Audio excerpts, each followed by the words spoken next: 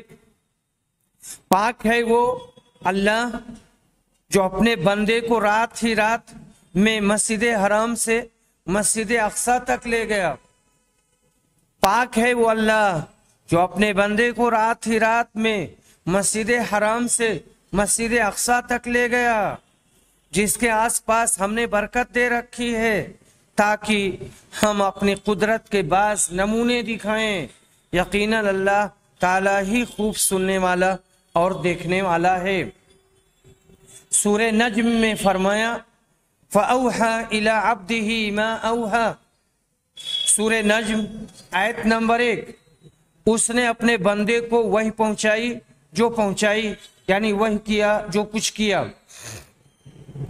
نیز فرمایا الحمدللہ الذی انزل علی عبدہ الکتاب ولم یجعل لہ عوجا۔ سورۃ الکہف آیت نمبر 1۔ تمام تعریفیں اس اللہ کے لیے سزاوار ہیں جس نے اپنے بندے پر قرآن اتارا اور اس میں کوئی کسر نہ چھوڑی، اس میں کوئی کسر باقی نہ چھوڑی۔ سورہ جن میں فرمایا وَأَنَّهُ لَمَّا قَامَ عَبْدُ اللَّهِ يَدْعُوهُ كَادُوا يَكُونُونَ عَلَيْهِ لِبَدًا۔ سورۃ الجن آیت نمبر 19۔ اور جب اللہ کا بندہ اس کی عبادت کے لیے کھڑا ہوا تو قریب تھا کہ وہ بھیڑ کی بھیڑ بن کر اس پر پل پڑے۔ اس طرح اللہ کی عبودیت کمال بشریت کا اعلیٰ ترین درجہ ہے، کیونکہ اللہ تعالیٰ نے مخلوق کو اپنی عبادت کے لیے پیدا کیا ہے۔ مخلوق میں جو سب سے زیادہ اس کی ادائیگی کرے گا وہ عبودیت میں سب سے زیادہ کامل ہوگا۔ مقام اول میں یہ انبیاء اور رسولوں پر صادق آتی ہے اور ان میں محمد صلی اللہ علیہ وسلم سب سے کامل ہیں۔ ان کے لیے اللہ نے مقام عبودیت کو مکمل کیا، آپ کو چنا، رسالت کے لیے منتخب کیا، اور اللہ کے ہاں آپ کا مرتبہ بڑا بلند تھا۔ رسول اللہ صلی اللہ علیہ وسلم نے عبودیت کے حق کو اچھے طریقے سے ادا کیا، لوگوں کو صرف اللہ کی عبادت اور اس کی وحدانیت کی دعوت دی، اور لوگوں کو خواہشات اور شہوات کی عبودیت سے اللہ کی عبودیت کی طرف نکالا۔ اسی طرح آپ کو ہر اس چیز سے محفوظ کر دیا گیا جو آپ کی عبودیت پر منفی اثر ڈالے اور اس کو کمزور کرے۔ آپ صلی اللہ علیہ وسلم نے بتایا کہ آپ کا حقیقی مقام و مرتبہ عبودیت اور رسالت میں ہے۔ فرمایا انا محمد بن عبد اللہ ورسولہ واللہ ما احب ان ترفعونی فوق منزلتی التي انزلنی اللہ عز وجل۔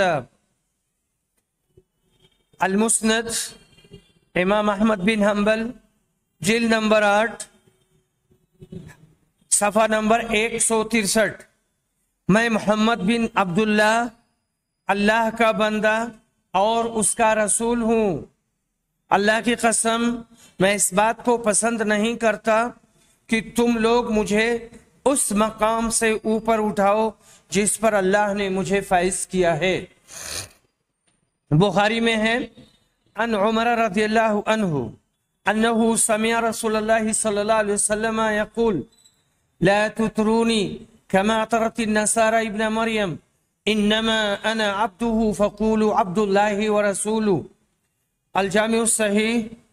الجامع الصحیح محمد بن اسماعیل جلد نمبر 4 صفحہ نمبر 204۔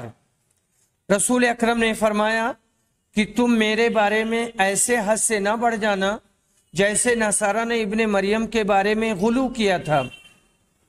میں اللہ کا بندہ ہوں، اس لیے تم کہو اللہ کے بندے اور اس کے رسول.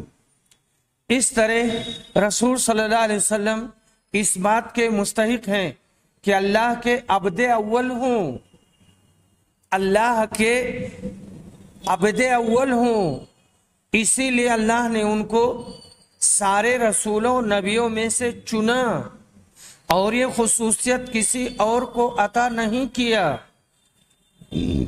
سب سے پہلے آپ صلی اللہ علیہ وسلم ہی کی قبر پھٹے گی.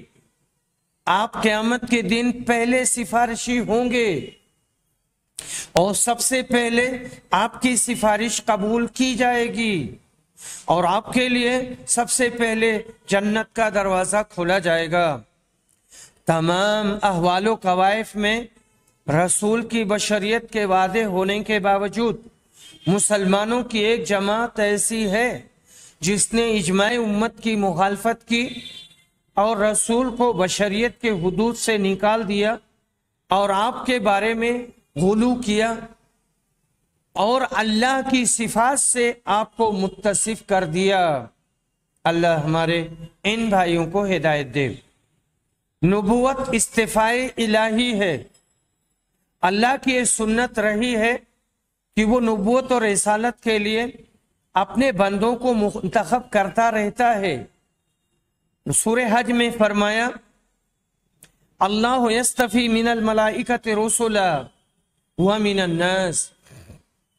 اللہ فرشتوں اور انسانوں سے پیغام پہنچانے والوں کو چھانٹ لیتا ہے، چن لیتا ہے. نیز فرمایا ان اللہ اصطفى آدم ونوح وعلى ابراہیم وعلى عمران علی العالمین. سورہ آل عمران آیت نمبر 33. بے شک اللہ نے تمام جہاں کے لوگوں میں سے آدم، نوح، ابراہیم کے خاندان اور عمران کے خاندان والوں کو منتخب کر لیا. سورہ اعراف میں فرمایا قال یا موسیٰ انی اصطفیتک علی الناس برسالاتی و بکلامی. سورۃ الاعراف آیت نمبر 44. ارشاد ہوا اے موسیٰ میں نے پیغمبری اور اپنی ہم کلامی سے لوگوں پر تم کو امتیاز دیا ہے. یہ انتخاب احسان الہی ہے جو اس نے انبیاء اور رسولوں پر کیا ہے. نبوت یا رسالت کے منصب تک یہ لوگ ذاتی محنت یا ریاضت کے ذریعہ نہیں پہنچتے ہیں اور نہ ہی یہ کسی عمل کا ثمرہ یا نفسانی ریاضت کا نتیجہ ہے جیسا کہ گمراہ فلسفیوں کا عقیدہ ہے. ان کا کہنا ہے کہ نبوت کسبی چیز ہے. کسبی ہے یعنی محنت کر کے، کما کر کے، ریاضت کے ذریعہ اس کو حاصل کیا جا سکتا ہے.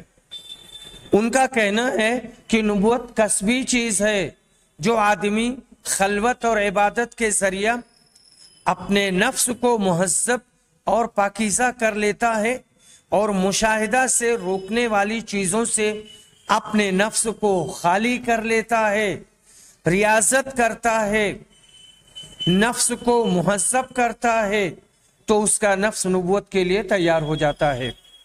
اسی بنیاد پر یہ لوگ کہتے ہیں کہ نبی وہ ہے جس کے اندر 3 خصلتیں پائی جائیں: صفائے جوہر اور بنا سابقہ تعلیم و تعلم کے روحانیت عالیہ سے زبردست اتصال کی بنا پر وہ غیب کی چیزوں پر اطلاع رکھتا ہو.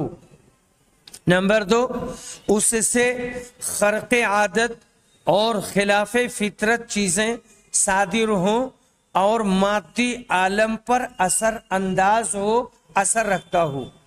نمبر 3، فرشتوں کا مشاہدہ کرے، نہ کہ ان کی روحوں کو دیکھے، کیونکہ اس کے پاس قوت تخیل ہے اور اس کی طرف جانے والی وحی اور اس کی طرف کی جانے والی وحی اور کلام کو سنتا ہے. بالفاظ دیگر ان کے نزدیک وحی کا مصدر نبی کا قوت تخیل ہے، نہ کہ حقیقی معنی میں ان پر وحی کی جاتی ہے. اس طرح فلاسفہ کے نزدیک قرآن نبی کی طرف سے ہے۔ لوامع الانوار البہیہ السفارینی جلد نمبر 2 صفحہ نمبر 268۔ اللہ نے اپنے اس فرمان کے ذریعہ ان کی تکذیب کی ہے۔ وَمَا كَانَ هَذَا الْقُرْآنُ أَن يُفْتَرَى مِن دُونِ اللَّهِ وَلَكِنْ تَصْدِيقَ الَّذِي بَيْنَ يَدَيْهِ وَتَفْصِيلَ الْكِتَابِ لَا رَيْبَ فِيهِ مِن رَبِّ الْعَالَمِينَ أَمْ يَقُولُونَ افْتَرَاهُ قُلْ فَأْتُوا بِسُورَةٍ مِثْلِهِ وَادْعُوا مَنِ اسْتَطَعْتُم مِّن دُونِ اللَّهِ إِن كُنتُمْ صَادِقِينَ بَلْ كَذَّبُوا بِمَا لَمْ يُحِيطُوا بِعِلْمِهِ وَلَمَّا يَأْتِهِمْ تَأْوِيلُهُ كَذَلِكَ كَذَّبَ الَّذِينَ مِن قَبْلِهِمْ۔ اور یہ سورہ یونس آیت نمبر 37، 38، 39۔ اور یہ قرآن ایسا نہیں ہے کہ اللہ کی وحی کے بغیر اپنے ہی سے گڑھ لیا گیا ہو، بلکہ یہ تو ان کتابوں کی تصدیق کرنے والا ہے جو اس کے قبل نازل ہو چکی ہیں۔ اور کتاب یعنی احکام ضروریہ کی تفصیل بیان کرنے والی ہے۔ اس میں کوئی شک کی بات نہیں کہ رب العالمین کی طرف سے ہے۔ کیا یہ لوگ یوں کہتے ہیں کہ آپ نے اسے گڑھ لیا ہے؟ کہہ دو کہ تو پھر تم اس کے مثل ایک ہی صورت لاؤ، اور جن جن غیر اللہ کو بلا سکو بلا لو اگر تم سچے ہو، بلکہ ایسی چیز کی تکذیب کرنے لگے جس کو اپنے احاطے علمی میں نہیں لائے، اور ہنوز ان کو اس کا اخیر نتیجہ نہیں ملا۔ اسی طرح انہوں نے بھی جھٹلایا تھا، سو دیکھ لیجئے کہ ان ظالموں کا انجام کیا ہوا۔ نبوت اور رسالت محض فضل الہی ہے۔ اللہ اپنے بندوں میں سے جسے چاہتا ہے اسے اس سے نوازتا ہے، اور اللہ تعالیٰ اپنے فضل و کرم اور رضامندی کی جگہوں کو زیادہ جانتا ہے، اور اس بات سے بخوبی واقف ہے کہ اس کے لیے کون زیادہ مناسب ہے۔ اللہ ہی پیدا کرنے والا ہے، تدبیر کرنے والا اور منتخب کرنے والا ہے۔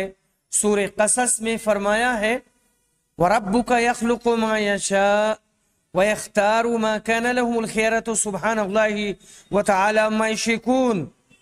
اور تمہارا رب جو چاہتا ہے پیدا کرتا ہے، اور جسے چاہتا ہے چن لیتا ہے، اس میں سے کسی کو کوئی اختیار نہیں۔ اللہ کی ذات پاک ہے، وہ بلند و برتر ہے ہر اس چیز سے جسے لوگ شریک ٹھہراتے ہیں۔ اسی طرح فرمایا وَإِذَا جَاءَتْهُمْ آيَةٌ قَالُوا لَن نُؤْمِنَ حَتَّى نُؤْتَى مِثْلَ مَا أُوتِيَ رُسُلُ اللَّهِ اللَّهُ أَعْلَمُ حَيْثُ يَجْعَلُ رِسَالَتَهُ۔ اور جب ان کے پاس کوئی آیت پہنچتی ہے تو یوں کہتے ہیں کہ ہم لوگ ہرگز ایمان نہ لائیں گے جب تک کہ ہم کو بھی ایسی ہی چیز نہ دی جائے جو اللہ کے رسولوں کو دی جاتی ہے۔ اس جگہ کو تو اللہ ہی خوب جانتا ہے کہ وہ پیغمبری کہاں رکھے۔ نبوت فضل الہی ہے، لیکن اللہ تعالیٰ اس کے لیے ایسے لوگوں کو منتخب کرتا ہے جن کے اندر ایسی خصوصیات اور امتیازات پیدا کی ہیں جو دوسرے لوگوں میں موجود نہیں ہوتی۔ رسول لوگوں میں اخلاق اور جسمانی بناوٹ اور ساخت کے اعتبار سے سب سے کامل، عقل و دانش میں سب سے برتر، ذہانت و ذکاوت میں سب سے تیز، اور دل کے اعتبار سے سب سے زیادہ پاکیزہ ہوتے ہیں۔ سارے انبیاء اور رسول ایسے ہی تھے۔ رسول عربی صلی اللہ علیہ وسلم کو جب اللہ نے رسالت کے لیے چنا تو ان کے اندر کچھ ایسی خصوصیات ودیت کی یعنی رکھی جو دوسروں کے اندر نہ تھی، اور ان کی تربیت اور پرورش ایسے انداز میں ہوئی جو اس منصب جلیل کے لائق تھی۔ آپ کے لیے استفائے الہی کے آثار مختلف اعتبار سے ظاہر ہوئے۔ آپ کے حسب و نسب کی طہارت، آپ کا نسب انتہائی پاکیزہ تھا اور صفائے جاہلیت یعنی جاہلیت کی زناکاری کی آلائش سے محفوظ تھا۔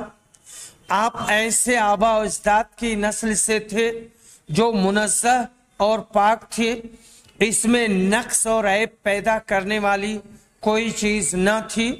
آپ مقام و مرتبہ، شرافت و نجابت اور حسب و نسب میں اپنی قوم کے سردار تھے۔ آپ کے اجداد میں کوئی ایسا نہ تھا جو بنا نکاح کے پیدا ہوا ہو۔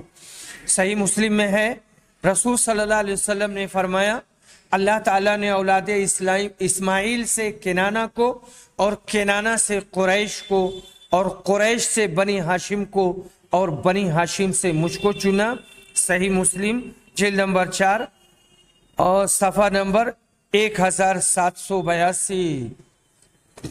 وآخر دعوانا ان الحمد للہ رب العالمین۔